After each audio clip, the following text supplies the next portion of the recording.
رسول اللہ صلی اللہ علیہ وسلم کا فرمان ہے کہ میں آپ کے درمیان 2 چیزیں چھوڑ کر جا رہا ہوں، ان کو مضبوطی سے تھام لو، کبھی بھی گمراہ نہیں ہوگے۔ ایک قرآن اور ایک سنت، ایک کتاب اللہ، اس کو مضبوطی سے تھام لو، اس پر عمل کرو، قرآن کریم کی خود بھی تلاوت کرو، اپنے اہل و عیال کو، اپنے بچوں کو، اپنے دوست احباب کو اس چیز کی دعوت دو۔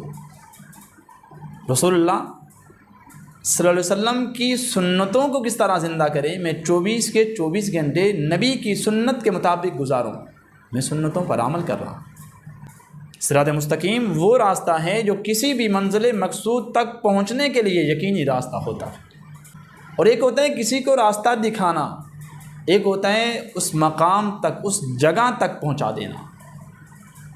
اللہ نے ہمیں مقام تو دے دیا، اللہ نے ہمیں دین کی بہاریں تو دے دی، لیکن شیطان آج بھی ہمیں گمراہ کرنے کی انتہا کوشش کر رہا ہے۔ تو ہمیں ہمیشہ اللہ تعالیٰ سے ہدایت مانگنی چاہیے۔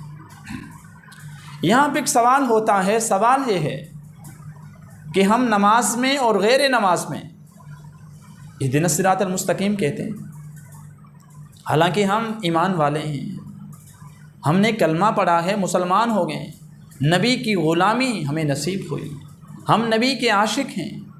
ظہر کی نماز کے لیے ہم گھر سے آتے ہیں، نیت کرتے ہوئے آتے ہیں، وضو کرتے ہیں، نماز میں کھڑے ہوتے ہیں، اللہ اکبر کہتے ہیں، پھر بھی ہم کہتے ہیں اہدنا الصراط المستقیم۔ بھائی یہ کیا وجہ ہے؟ ہم پھر بھی دعا کر رہے ہیں، اس کا کیا مطلب ہم ہدایت پہ نہیں ہیں؟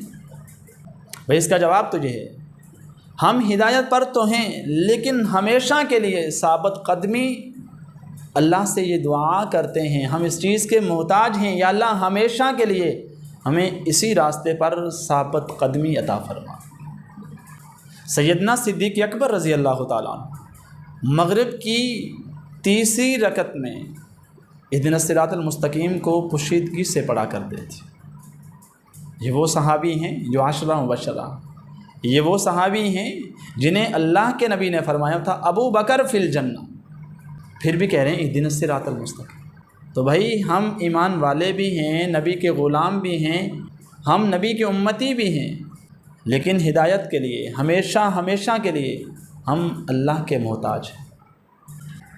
رسول اللہ صلی اللہ علیہ وسلم کا فرمان ہے کہ اگر کسی شخص نے کسی کو دعوت دی، کسی کو ہدایت کی، نیکی کی، اور نیکی پر عمل کرنے والے کو تو اجر ملے گا، ثواب ملے گا، لیکن دعوت کرنے والے کو بھی اس کا اجر ملے گا۔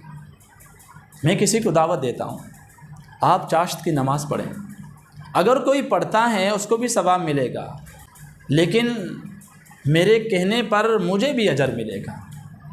یہاں پر ایک سوال ہے کہ اگر ہم خود عمل نہ کریں تو کسی کو دعوت نہ دیں، تو یہ سوال ہی فضول ہے۔ کیوں؟ میں نے کسی کو دعوت دی، آپ ظہر کی نماز ادا کریں، آپ فرائض ادا کریں، آپ یہ نیکی کریں، اگر وہ نیکی کر لیتا ہے اسے ثواب ملے گا، مجھے بھی اجر ملے گا۔ میں نے ظہر کی نماز کا کہا، اس نے نماز پڑھی، نماز فرض تھی، اس کو ثواب ملا۔ میں نے صرف کہا، میں نے عمل نہیں کیا، میں نے ظہر کی نماز ادا نہیں کی، تو مجھے کہنے پہ جتنا اجر بنتا ہے وہ تو ملے گا، لیکن جو میں نے ظہر کی نماز چھوڑی ہے اس پہ تو میں مجرم ہوں۔